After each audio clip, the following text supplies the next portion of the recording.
Bonjour et bienvenue pour cette première vidéo de Minute Cuisine Indienne. Donc cette rubrique a pour but de vous montrer les astuces et les essentiels de la cuisine indienne pour que vous puissiez facilement cuisiner chez vous. Donc aujourd'hui, ce que je vais vous présenter, c'est du garam masala simplifié. Donc le garam masala, c'est le mélange d'épices qu'on trouve dans presque tous les plats nord-indiens. Aussi bien les currys que les dalles, les légumineuses, il y a quasiment du garam masala dans tous les plats. C'est un mélange qu'on peut trouver dans les magasins asiatiques ou des fois en supermarché, mais ça reste un mélange qui n'est pas forcément facile à trouver.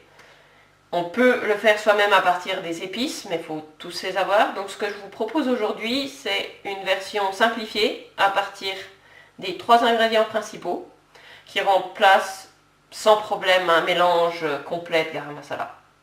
Je l'ai utilisé une semaine quand j'avais fini la boîte, avant que mon mari s'aperçoive que j'avais changé de mélange. Donc, même pour ceux qui ont l'habitude et qui s'y connaissent, ils mettent du temps à voir la différence. Donc pour ça, on va prendre des poudres, donc une poudre de coriandre, cumin et cannelle. Donc c'est vraiment 3 poudres de base de la cuisine indienne. Donc c'est un peu les incontournables. Donc en mélangeant ces 3 poudres, on va reconstituer du garam masala. Donc moi j'ai utilisé une cuillère à café. Là je vais faire à peu près pour 2 fois. Vous pouvez le faire directement quand vous êtes en train de cuisiner, si vous diminuez par 2. Donc moi je prends une cuillère à café, vous pouvez prendre ce que vous voulez, parce que vu que c'est proportionnel, il suffit d'avoir la même mesure pour tout et ça ira très bien. Donc j'ai commencé par mettre 2 cuillères à café de coriandre.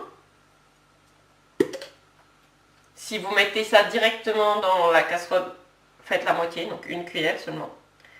Mais là je prépare pour 2 fois, donc je mets 2 cuillères à café. 1 cuillère à café de cumin. Et 1 cuillère à café de poudre de cannelle.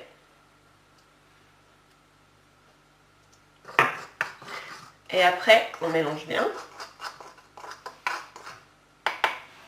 Et voilà, on a fait du garam masala.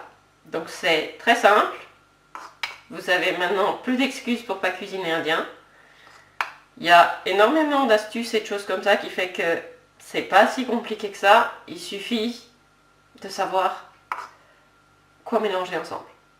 Donc la recette simplifiée est dans la description de la vidéo.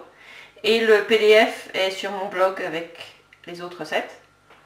Si vous voulez des inspirations de quelle recette faire avec votre nouveau garam masala, je vous mets aussi quelques liens en dessous.